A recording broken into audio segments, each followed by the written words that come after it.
Welcome दोस्तों, आज हम लोग बिहार बोर्ड के 10वीं क्लास के संस्कृत के 12 नंबर पाठ कर्णा से दानवीरता को पढ़ेंगे।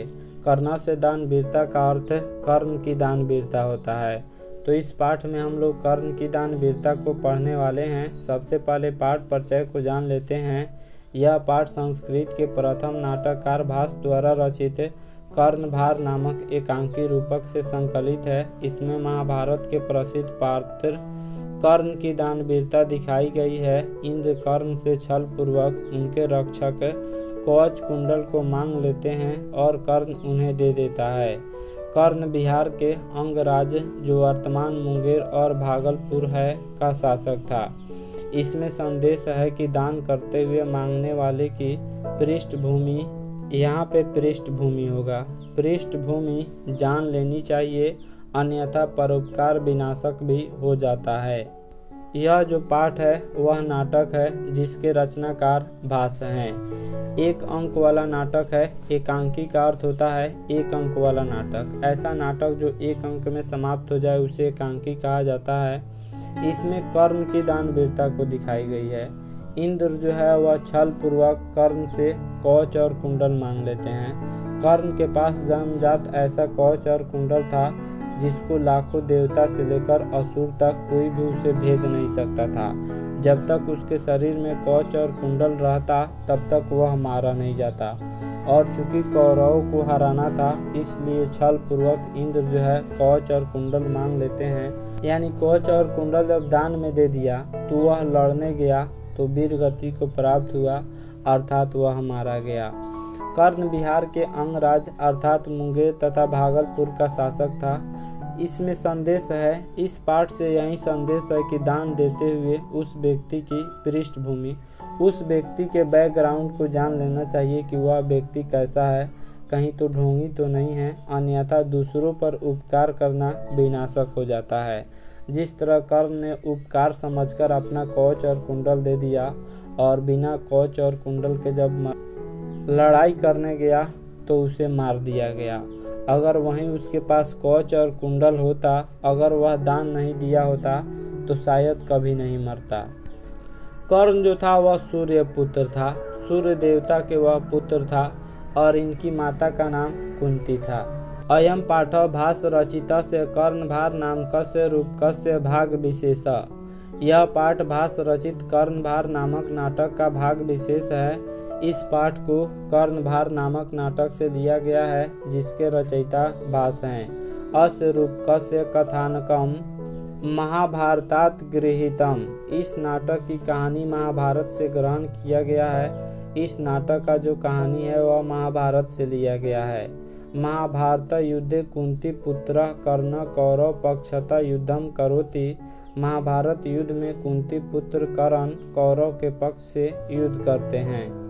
कर्णस्य शरीरेण संबंध कवचम कुंडले च तस्य, यह नहीं होगा, रक्षते अस्तः। कर्ण के शरीर में स्थित कवच और कुंडल से वह रक्षित था। कर्ण के शरीर में ऐसा कवच और कुंडल था जिसको लाखों देवता से लेकर असुर तक कोई भी नहीं भेद सकता था। जब तक उसके पास कवच और कुंडल था तब तक उसको कोई नहीं मार सकता था। यावत् कवचम कुंडले च कर्णस्य शरीरे वर्तते तावत् न कोऽपि कर्णम हन्तुं प्रभवति। जब तक कवच और कुंडल कर्ण के शरीर में है तब तक कोई भी कर्ण को नहीं मार सकता है। अतएव अर्जुनस्य सहायतार्थम इंद्र छल पूर्वकम कर्णस्य दानवीरस्य शरीरात् कवचम कुंडले च गृह्णाति। इसलिए अर्जुन की सहायता के लिए इंद्र छल पूर्वक दानवीर कर्ण के शरीर से कवच और कुंडल ले लेते हैं। अर्जुन के पिताजी इंद्र थे और इंद्र अपने बेटे की मदद करने के लिए छल पूर्वक कर्ण से वह कवच और कुंडल ले लेते हैं। अपने बेटे के विजय के लिए वह दानवीर कर्ण से कवच और कुंडल दान के रूप में मांग लेते हैं। कर्ण समुदम अंग भूतम कवचम कुंडले च ददाति। कर्ण खुशी पूर्वक अंग में स्थित कवच और कुंडल दे देता है। भाषा से त्रयोदश नाटकानि लभ्यन्ते। भास के 13 नाटक मिले हैं। तेषु कर्णभारम अति सरलम अभिनयम च वर्तते। उनमें कर्णभारम अति सरल अभिनय है उसमें कर्णभार जो नाटक है वह बहुत ही सरल अभिनय है, बहुत ही सरल एक्टिंग है। पाठ जो होता है वह यहाँ से शुरू होता है। इसके पहले हम लोगों ने पाठ परिचय को पढ़ा है। कर्ण से दान वीरता का अर्थ कर्ण की दान वीरता। इस पाठ में हम लोग कर्ण की दान वीरता को पढ़ेंगे। तथा प्रविशति ब्राह्मण रूपेण शक्र। इसके बाद प्रवेश करता है ब्राह्मण रूप में इंद्र।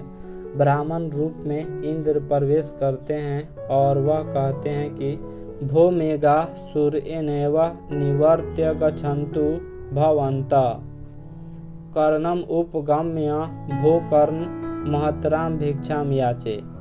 इंद्र जो है वह कहते हैं, ब्राह्मण रूप में जाते हैं और कहते हैं कि अरे मेघो, सूर्य से कहो आप जाएं। इंद्र चूंकि मेघों के देवता हैं, इसलिए वह मेघों से कहते हैं कि सूर्य से कहो आप जाएं। और सूर्य चला जाता है, पृथ्वी पर एकदम अंधेरा छा जाता है। इंद्र कर्ण के समीप जाते हैं और कहते हैं कि बहुत बड़ी भिक्षा मांग रहा हूँ। कर्ण कहता है कि दृढ़ं प्रीतो अस्मि भगवान कर्णो भवन्तम में स नमस्करोमि। कर्ण कहता है कि मैं खूब प्रसन्न हूँ। कर्ण आपको प्रणाम करता है। जब इंद्र कर्ण के पास जाते हैं तो वह पहले मेघों से कह देते हैं कि सूर्य से कह दो कि वह छिप जाएं। सूर्य जो होते हैं वह चले जाते हैं, वह छिप जाते हैं। उसके बाद पृथ्वी पर बिल्कुल अंधेरा छा जाता है। फिर इंद्र ब्राह्मण का वेश धारण करके कर्ण के पास जाते हैं और कहते हैं कि मैं बहुत बड़ी भिक्षा मांगने आया हूँ। कर्ण जो कहता है कि मैं बहुत खुश हूँ। कर्ण आपको प्रणाम करता है। कर्ण इंद्र को यानी ब्राह्मण वेशधारी इंद्र को प्रणाम करते हैं। इंद्र कहते हैं कि आत्मगतम किम नु खलु मया वक्तव्यम यदि दीर्घायुर्भवेति वक्षे दीर्घायुर्भविष्यति यदि न वक्षे मूढ़ इति माम परिभवति तस्मादुभयं परिहृत्य किम नु खलु वक्ष्यामि भवतु दृष्टं प्रकाशं भो कर्ण सूर्य इव चंद्र इव हिमवान इव सागर इव तिष्ठतु ते यश। इंद्र मन में कहते हैं कि क्या इस व्यक्ति के लिए बोला जाए। कर्ण जब प्रणाम किया तो इंद्र मन में सोचते हैं कि इस व्यक्ति के लिए क्या बोला जाए। यदि दीर्घायु हो बोलता हूँ तो दीर्घायु हो जाएगा। चूँकि इंद्र देवता थे और वह कह देते कि आपकी उम्र लंबी हो तो इसका उम्र लंबी हो जाता और फिर यह युद्ध में नहीं मारा जाता। और चूँकि कौरवों को हराना था, कर्ण को हराना था, इसलिए उसने मन में सोचा कि अगर मैं दीर्घायु भव कह देता हूँ तो फिर इसकी उम्र लंबी हो जाएगी।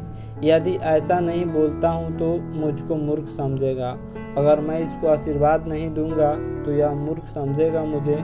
इसलिए दोनों को छोड़कर क्यों न ऐसा बोलूं, आप प्रसन्न हो। खुलकर वो कहते हैं कि ओ कर्ण, सूर्य की तरह, चंद्रमा की तरह, हिमालय की तरह, समुद्र की तरह तुम्हारा यश कायम रहे। इंद्र ने दीर्घायु भव नहीं बोला। उसने कहा कि चंद्रमा की तरह, सूर्य की तरह, हिमालय की तरह, समुद्र की तरह तुम्हारा यश कायम रहे। तुम्हारा नाम पूरी दुनिया में चंद्रमा की तरह, सूर्य की तरह, हिमालय की तरह रोशन हो। उसके बाद कर्ण कहता है, भगवान किम न वक्तव्यम दीर्घायुर्भवेति अथवा एतदेव शोभनम। कर्ण कहता है कि क्या दीर्घायु हो ऐसा नहीं बोलना चाहिए अथवा यही ठीक है।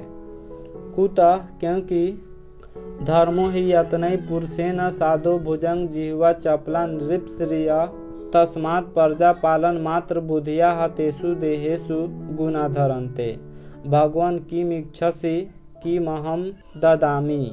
व्यक्ति को धर्म की रक्षा अवश्य करनी चाहिए क्योंकि राजा का स्वर सांप की जीभ की तरह चंचल होता है। इसलिए प्रजा पालन करने वाला राजा प्राण देकर भी प्रजा की रक्षा करते हैं तथा यश धारण करते हैं। अतः कर्ण के कहने का भाव है कि राजा अपने सुख के लिए नहीं जीते हैं, यहाँ पे जीते होगा, नहीं जीते हैं, प्रजा की रक्षा करने के लिए देह धारण करते हैं। धन या ऐश्वर्य तो आते जाते हैं किंतु यश तथा सुकर्म चिरकाल तक कायम रहते हैं। भगवान आप क्या चाहते हैं, मैं क्या दूं। जब इंद्र ने दीर्घायु भव नहीं कहा तो फिर कर्ण कहते हैं क्या आपने इसलिए नहीं कहा क्योंकि व्यक्ति को धर्म की रक्षा करना चाहिए। राजा का ऐश्वर्य, राजा का धन दौलत सांप की जीभ की तरह चंचल होता है, थोड़ा देर में आएगा, थोड़ा देर में समाप्त हो जाएगा। इसलिए राजा जो होते हैं वह अपना प्राण देकर भी प्रजा की रक्षा करते हैं तथा यश धारण करते हैं, क्योंकि दुनिया में धन और ऐश्वर्य समाप्त हो जाता है, लेकिन सुकर्म जो होता है वह अच्छा कर्म और यश हमेशा कायम रहता है।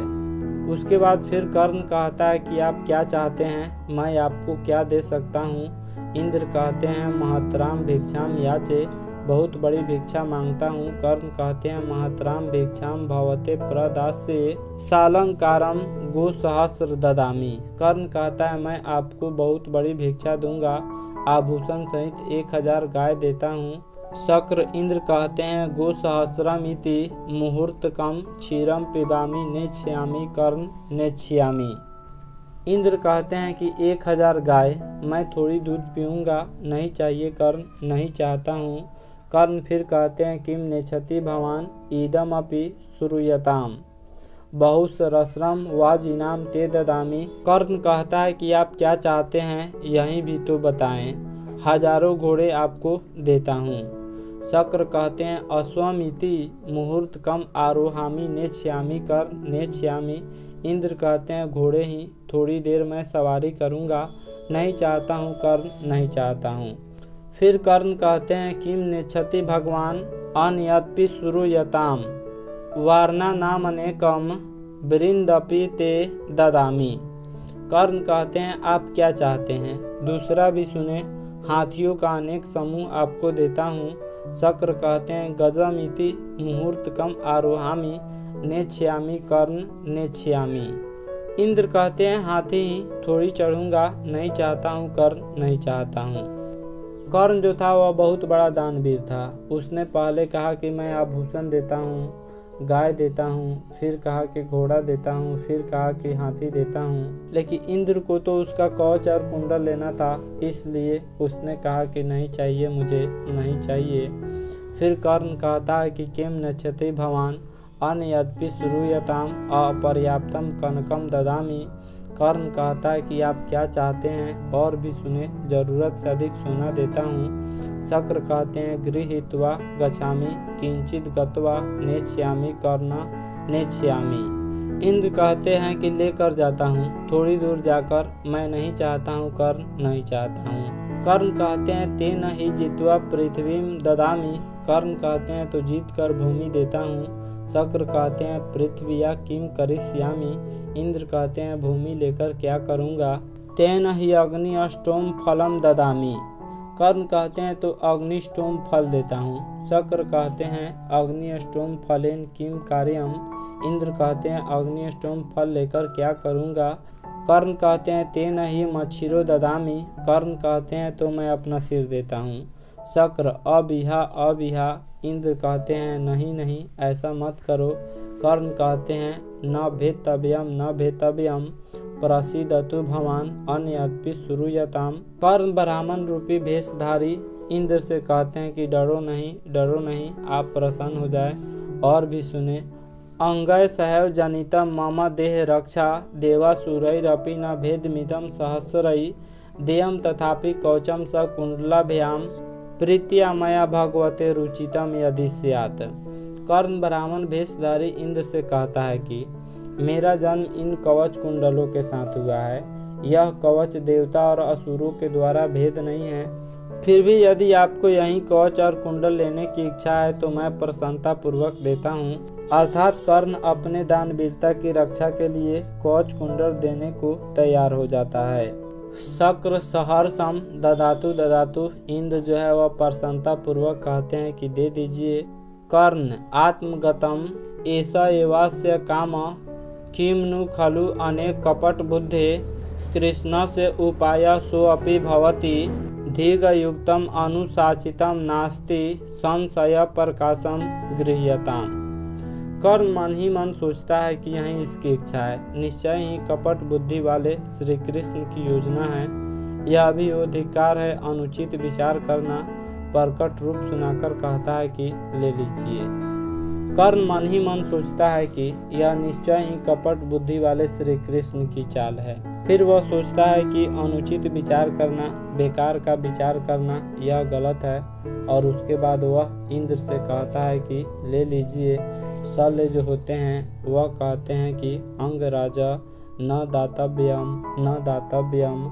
शल्यराज कहते हैं कि हे अंगराज, मत दीजिए।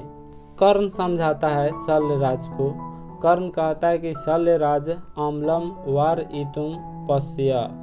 कर्ण कहता है कि मत रुको, देखो शिक्षा क्षयम गच्छति काल पर्ययात सुबद मूला निपतन्ति पादपा जलम जल स्थान गतम च शुष्यति भूतम च दतम च तथैव तिष्ठति तस्मात् गृह्यताम निकृत्य ददाति। समय बीतने पर शिक्षा नष्ट हो जाती है, मजबूत जड़ों वाले वृक्ष गिर जाते हैं, नदी तालाब के जल सूख जाते हैं, लेकिन दिया गया दान और दी गई आहुति हमेशा स्थिर रहती है। अर्थात हवन करने तथा दान करने से प्राप्त होने वाले पुण्य हमेशा अमर रहता है। ग्रहण कीजिए, निकाल कर दे देता है। कर्ण जो है जब इंद्र को कवच और कुंडल निकाल कर देने लगा तो शल्यराज रोकने लगे कि मत दीजिए। तो कर्ण समझाया कि समय के साथ शिक्षा भी नष्ट हो जाती है, मजबूत जड़ों वाले पेड़ गिर जाते हैं, नदी और तालाब के जल सूख जाते हैं, लेकिन दिया गया दान और दी गई आहुति का अर्थ बलिदान होता है। दिया गया दान और दी गई बलिदान हमेशा स्थिर रहती है, यह कभी समाप्त नहीं होता है। इसलिए हवन करने तथा दान करने से प्राप्त होने वाले पुण्य हमेशा अमर रहता है। और इस तरह से वह अपना कवच और कुंडल निकाल कर दे देता है। फिर लड़ाई में जब जाता है तो वहाँ पे वह मारा जाता है और कौरवों की हार हो जाती है, पांडवों को जीत हो जाती है। तो इस कहानी से हमें यही संदेश मिलती है कि दान देना चाहिए, लेकिन दान देने से पहले उसकी पृष्ठभूमि जान लेनी चाहिए कि वह किस प्रकार का व्यक्ति है, उसके बैकग्राउंड को जान लेना चाहिए, तभी हमें दान देना चाहिए। आशा करता हूँ यह वीडियो आप सब किसी को काफ़ी पसंद आया होगा। हमारे चैनल को सब्सक्राइब करें, इस वीडियो को लाइक करें तथा अधिक से अधिक शेयर करें। Thanks for watching my video.